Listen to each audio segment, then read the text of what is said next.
The views expressed on the Nova Society are those of the panelists and guests and do not necessarily reflect the views or opinions of the Phoenix Research Institute or any institution which any panel member is associated. Welcome back to the Nova Society. I'm your host, Dr. Brooklyn Ann Weldon, and I'm here with my favorite panel and yours, Dr. Scott Gershwer and Dr. Mark Bound.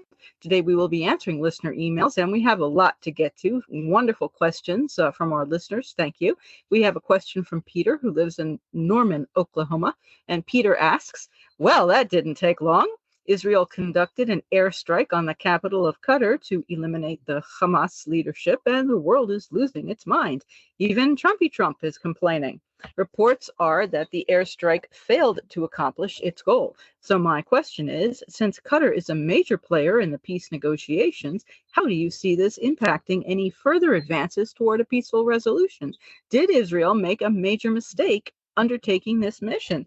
And also, Qatar is an ally of the United States, yes? I mean, John Bolton was there, what was it, last week? And Eric Trump was there 3 weeks ago, and there was going to be a Trump golf course. And of course, the Qataris gave Trump this huge airplane that we've got to rebuild now at tremendous cost. And we've got U.S. troops there, right? So, yeah, and Peter, that's an excellent question. And I also want to know what you both think that whether this sends a signal to the world that Trump cannot control Netanyahu to prevent him from striking. You know, we've got one ally bombing another one. Yeah, I think that's a good place to start. I don't think Donald Trump has control of anybody, including Donald Trump, and he certainly doesn't have any control over Netanyahu or Vladimir Putin. This strike follows, we should note, it follows, the sort of tit for tat pattern that has characterized this conflict since like 1922. So, they blew up or shot up a bunch of people at a bus station. Hamas didn't claim credit for it, but said that they were all for it. And the next thing you know, they're blowing up headquarters over there in Qatar. It's not going to help anybody get hostages home. It is not going to. It's going to have to be de-escalated from. Whether it was a mistake or not, I can't obviously say. But what it will do is it will keep this war going. I don't think that that's something that most Israelis want to happen. They want to get the hostages home. The United States has hostages there. We should be wanting to get the hostages home and end this. And if after that the Israelis want to do these kinds of strikes, which they're really good at, or even more clever ways to kill their adversaries, than this sort of blunt, explosions going off type of thing, which is really more about gaining the public eye, I think, than actually doing something. Because if they could get into Qatar, if they could get into Tehran, they can get into Qatar. And they got into Tehran to take out Hamas leaders before. They could have done that here. So they were making a big splash with this. And I think that one of the opposition leaders recently came out and said, look, enough is enough. We've got to do something about this situation and get Netanyahu out of there. And I think that is the best thing that could possibly happen right now for this conflict is they've got to somehow knock Netanyahu out of the box. Didn't Israel just recently also bomb Tunisia as well? And I also want to ask what you think has shifted with Netanyahu, that instead of a more covert operation, sliding into, I'm sorry, I've lost it now, wherever it was, sliding into Tehran and removing the Hamas leader at the time very covertly, and then saying, yeah, we did that. What has shifted that now Israel is just bombing away? And I mean, they're American bombs, are they not? They're getting their ordnance from the United States. So they're using our weaponry to bomb another U.S. ally. Yeah, this is not this is not a good situation by any stretch of the imagination. Nobody should be applauding this.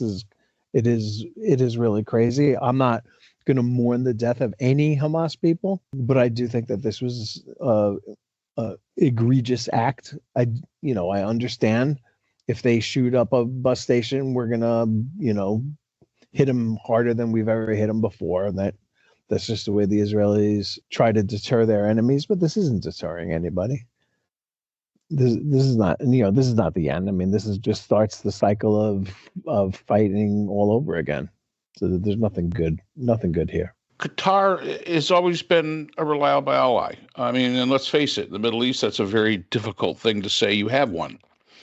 Because, there's all sorts of clandestine things that go on in these Middle Eastern countries. Saudi Arabia comes to mind. Sure, Saudi Arabia wants to be a friend and this, that, and the other. But, hey, they've got some, as they say, dirt on their stick, too. So, but Qatar is one of those that it's not a military power by any stretch of the imagination. And they do seem to have inroads to being a facilitator of peace negotiations, which, in that area, hey, anything you can get that's a positive is good.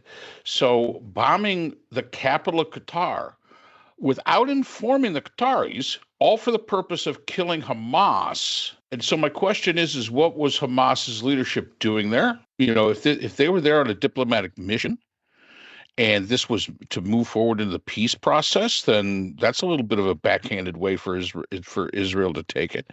So I think, right now, the big story is that there was the bombing. I think we're going to find out probably a little bit more in the coming days as to what all of the pieces were to this, so that we're going to be able to really make a determination. The United States, I'm sorry, boys and girls, this is an ally of ours, and you are showing that you cannot control Netanyahu. But then again, let's face it, I don't know too many that could control Netanyahu. Biden and Netanyahu had a rather strained relationship. They had known each other for quite some time, but I wouldn't say that like Biden could control Netanyahu. I don't think Obama could. So when you start looking at the relationship between the United States and Israel when it comes to this, the bottom line is that have we ever really been able to control the actions of Israel? And then the second question comes down is, should we be able to control the actions of Israel? They're a sovereign nation. They're yes, an ally, supposedly a close ally. Sometimes I begin to wonder about that. Sometimes I see this as a marriage of convenience more than of anything else. So I think I agree with Scott. I think this puts the process back a lot. And I think that if you're the Israelis, you're probably thinking, geez, this probably is not going to be helpful. Got to look at the region. Israel is now bombing the Qatari capital. What are the other nations going to say in the region? What's going to be a response there? I mean, we really haven't heard a lot about the response, but the rest of the world is condemning it. I mean, everyone. Now, Trump will say, oh, I'm really unhappy about it, which is probably the biggest snowflake comment he could make. But the rest of the world isn't being pussyfooting around with this. They're basically saying this is wrong. And like I said, I want to know what Hamas was doing there. What was the real purpose of Hamas being there? And I think that, in the next couple of coming weeks, we're going to probably find out more about what's going on. The Qataris are obviously furious, as they should be. And then we're going to probably see what happens with the other Arab nations, because what's Israel going to say? Oh, Saudi Arabia, we saw some Hamas people in your capital, so we bombed it. It just, I don't know. With Qataris being as appearance of being facilitators toward the peace process as they have been, and I say appearance of because, again, like Scott said it so many times, I don't believe anybody out of that area. I don't believe the Qataris. I don't believe any of them. I think they're all full of shit, and are just speaking through the side of their face to whatever their best interests are. But the fact is that you've got to take some faith into this, and I don't see this as being a very good move on anybody's part, and it may make other Arab nations worry. What if Israel says this? Why didn't Israel just go to the Qataris and say, "Hey, you've got these Hamas people there. Can we come get them?" Can I? Sure. I have the answer to that question. Oh. I mean, Qatar has tried to be a mediator in this, right? And the people, ironically, who got blown up, and again, they say that their leader wasn't killed, but the reason that guy was there, the one they were going after, seems to be to negotiate a peace deal with Israel. Qatar was the one who was able to get a ceasefire in January. They have, generally speaking, tried to be a go-between. There's shuttle diplomacy going on, but it happens there. And they've housed Hamas's leadership for a while now. The mere fact that Qatar is a security partner of ours makes this a very tricky situation. And it really does seem striking to me that if Trump didn't give the go-ahead for this, then he has completely lost all control. And saying I'm unhappy about it is just, I'm sorry, not cutting the mustard here. They really need to, and Republican leaders in the Senate have already come out and said, that these guys deserved to die. And I forget what the quote was from one of those senators, but something along those lines. And if you start killing the peacemakers, there's very little hope for peace. So this is, I'm generally pro-Israel in all of this, but this move just seems so counterproductive and so so anti-USA from an Israeli standpoint that it's really not something that we can tolerate and put up with. And Brooke brings up an interesting point. Did they use US-made bombs to do this? I don't know what they used. We're supporting Israel. I think we're pretty much all in there.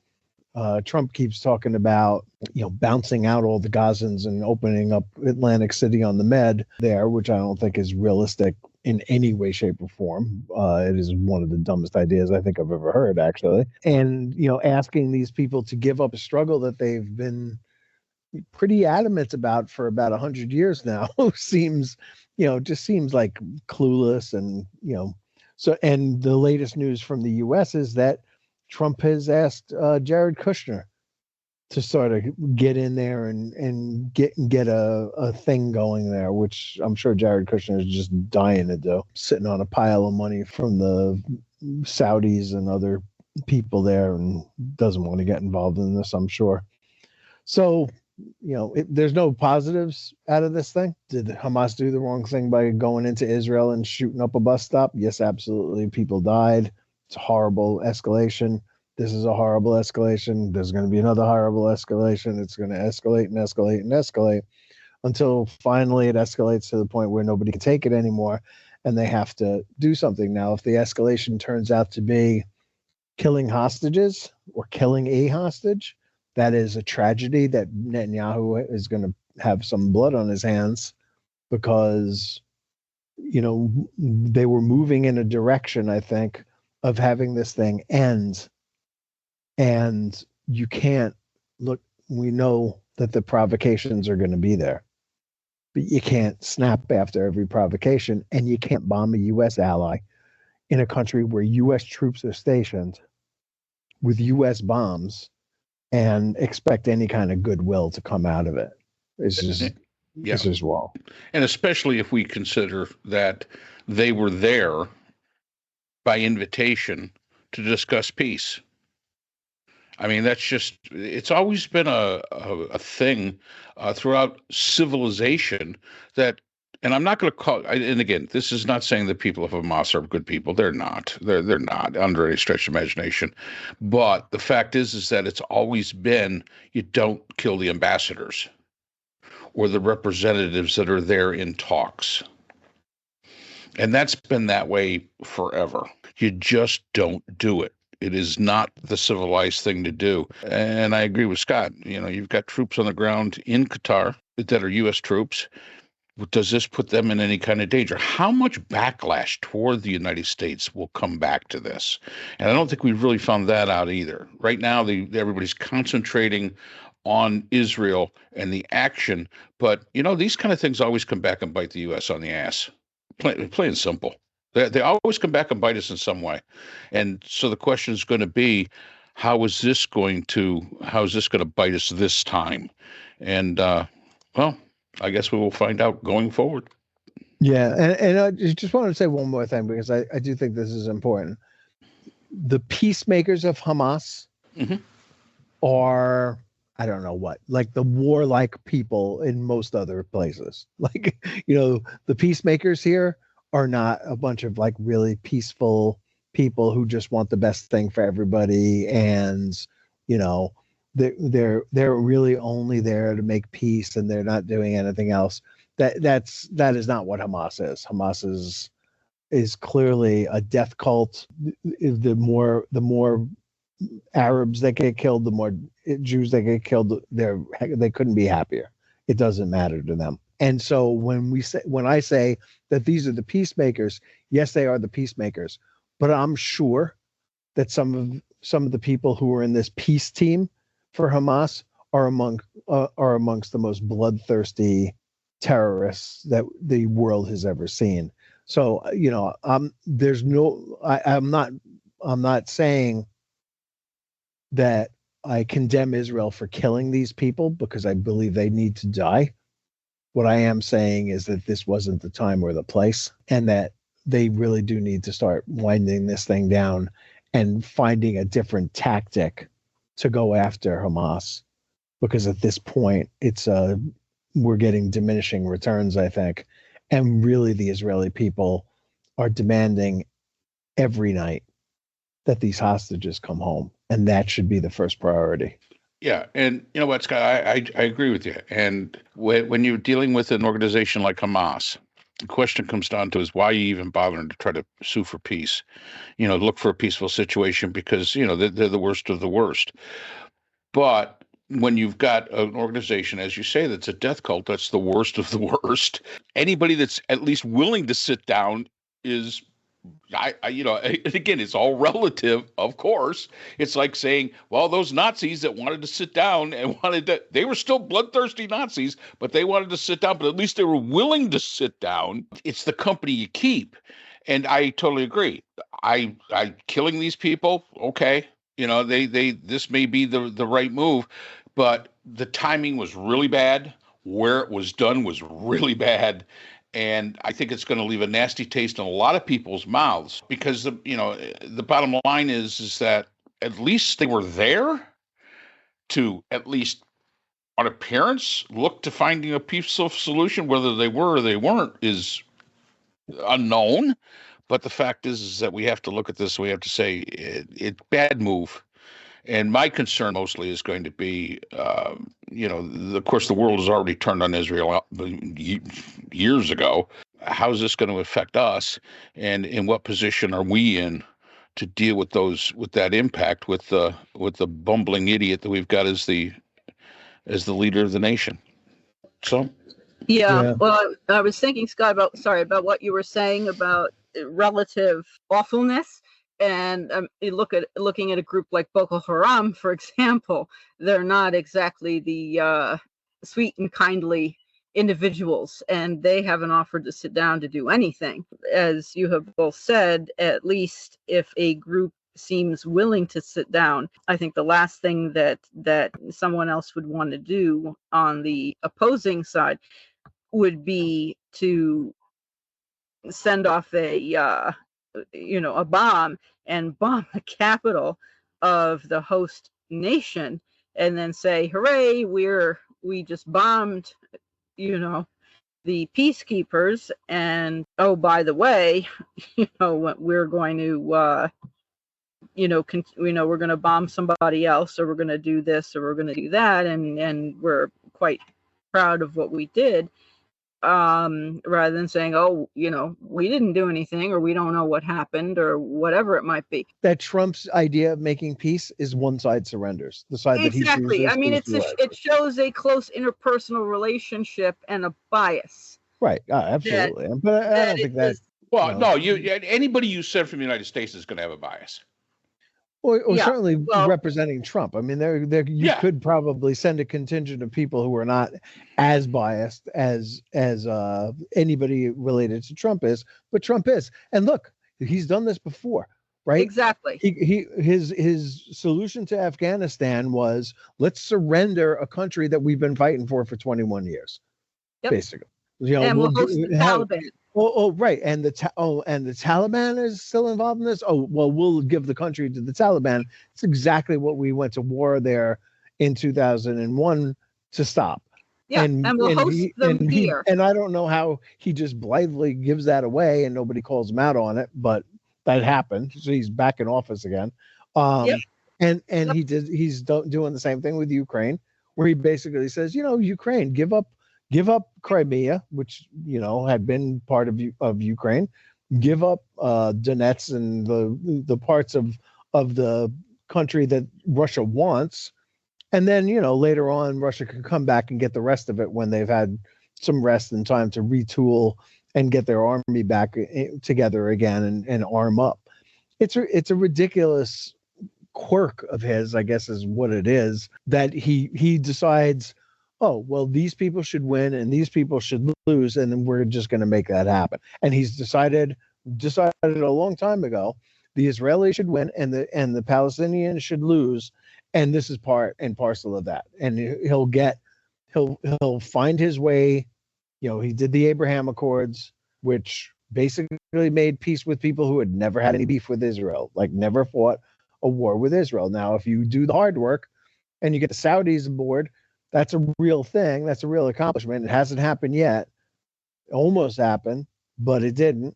And now, we're back to this. I did mention earlier that Hamas had not claimed credit for it. I did not see this, but apparently yesterday they did claim credit for it. And so this attack in Doha was a direct result of them saying, yes, we take credit for the strike at the bus stop that killed 6 people. So, can keep escalating these things, and you can say that, yes, this is Hamas's peace wing, but Hamas doesn't have a peace wing. This is as close as we're going to get, but this is this is not exactly like the Good Friday Accords or anything like that. These are harmful people who only want the destruction of Israel. And once they get the destruction of Israel, we'll go on to the destruction of Europe, the destruction of America, the destruction of Arabs who aren't quite Arab enough for them, Muslims who are not quite Muslim enough for them.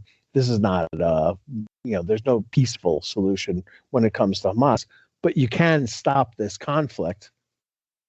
You can get these hostages home, and you can call for a ceasefire, and then hopefully there'll be some peace for a while, but right now this is going to go on. And hopefully we've answered that. Yeah, so thank you very much, Peter. We appreciate the question. We do hope we answered your question. Thank you for spending some time with us on the Nova Society. See you again next time on the Nova Society. The Nova Society is a production of Nova Society Media, a division of the Phoenix Research Institute. We'd like to thank our production partners, Buzzsprout, who hosts the Nova Society, Audacity, our editing partners, Apple iTunes, the largest source of podcasts and music on the internet, Spotify, the most popular platform for the Nova Society, and iHeartRadio, your source for all things music and podcasting. The Nova Society is available on all of these and other quality platforms listed in our description. We'd also like to thank all of our listeners. Without your support, the Nova Society would not be possible. If you have a question or comment, we can be reached at nova.society.podcast@gmail.com. So for Dr. Brooklyn Ann Weldon, Dr. Scott Gershwer, and all of our production partners here at the Nova Society, I'm Dr. Mark Bound. Remember, the true power in society is knowledge. Thanks for listening, and we will see you again next time. We'd like to thank our sponsor for this episode, the Phoenix Research Group, an independent research consortium offering social-political issue solutions to NGOs and international government agencies through multidisciplinary, nonpartisan, and unbiased research. The Phoenix Research Group is a division of the Phoenix Research Institute, the producer of the Nova Society podcast.